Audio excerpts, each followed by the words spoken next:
چنانچہ قرآن مجید میں سورہ جن کی ابتدا آیتوں میں اللہ تعالیٰ نے اس واقعے کا تذکرہ فرمایا ہے۔ مقام نخلا میں حضور صلی اللہ علیہ وسلم نے چند دنوں تک قیام فرمایا، پھر آپ صلی اللہ علیہ وسلم مقام ہیرا میں تشریف لائے اور قریش کے ایک ممتاز سردار موتم بن عادی کے پاس یہ پیغام بھیجا، کیا تم مجھے اپنے پناہ میں لے سکتے ہو؟ عرب کا دستور تھا کہ جب کوئی شخص ان سے حمایت اور پناہ طلب کرتا تو وہ اگرچہ کتنا ہی بڑا دشمن کیوں نہ ہو،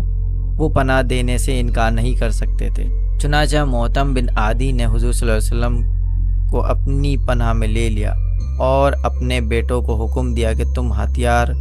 لگا کر حرم میں جاؤ، اور موتم بن عادی خود گھوڑے پر سوار ہو گیا اور حضور صلی اللہ علیہ وسلم کو اپنے ساتھ مکہ لایا اور حرم کعبہ میں اپنے ساتھ لے کر گیا اور مجمع عام میں اعلان کر دیا کہ میں نے محمد صلی اللہ علیہ وآلہ وسلم کو پناہ دی ہے۔ اس کے بعد محمد صلی اللہ علیہ وسلم نے اطمینان کے ساتھ حجر اسود کو بوسہ دیا اور کعبے کا طواف کر کے حرم میں نماز ادا کی، اور موتم بن عادی اور اس کے بیٹوں نے تلوار کے سائے میں آپ صلی اللہ علیہ وسلم کو آپ کے دولت خانے تک پہنچا دیا۔ اس سفر کے بعد حضرت عائشہ رضی اللہ تعالی عنہا نے ایک دفعہ حضور صلی اللہ علیہ وسلم سے فرمایا کہ کیا جنگ احد کے دن سے بھی زیادہ سخت کوئی دن آپ پر گزرا ہے؟